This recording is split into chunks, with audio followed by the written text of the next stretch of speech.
May mga bago ng hawak na CCTV footage ang pulisya para makatulong sa pagtunton sa isang babaeng ikakasal sana nitong linggo pero nawawala.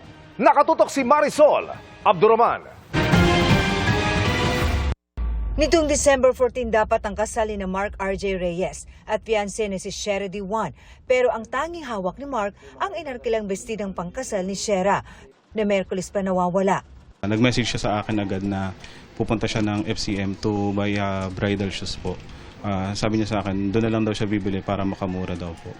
Then around 1:18 PM po, nag-message na siya sa akin na iiwan daw niya yung cellphone niya, pupunta na siya ng FCM. I-charge niya lang po sandali.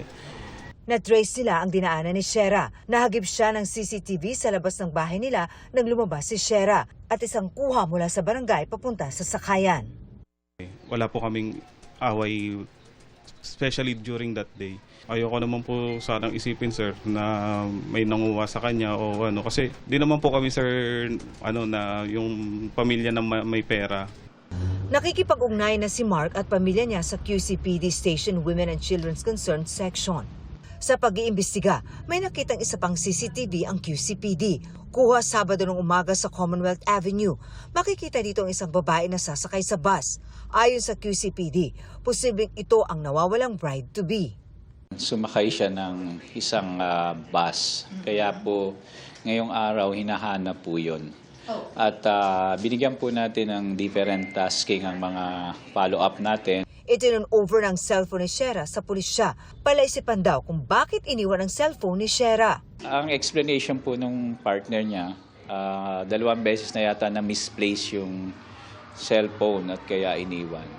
Mag-a-apply po tayo ng cyber warrant dito sa mga numbers ni Miss Shira at para po makita natin kung sino ang huling kausap niya. Hawak na rin ng pulisya ang laptop ng biktima na maaaring makatulong sa investigasyon. Isasubmit po natin din sa cybercrime group para po i-forensic exam para makita po natin kung... Sa pagpapatuloy ng investigasyon, ipinatawag ng Special Investigating Team ng pulisya si Mark, ang kapatid ng nawawalang bride-to-be at ang best friend nito at iba pang personalidad. Itinuturing na missing person ang bride-to-be pero wala raw nakikita ang mga pulis sa ngayon na foul play sa kanyang pagkawala.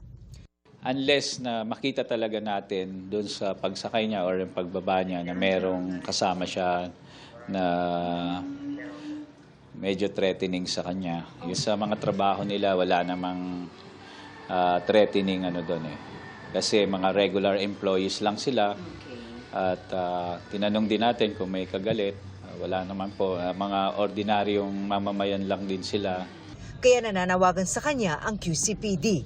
Kung nagbakasyon lang siya or may pinuntahan lang siya, kung pwede sanang kumontak immediately sa magulang para hindi na mag-alala.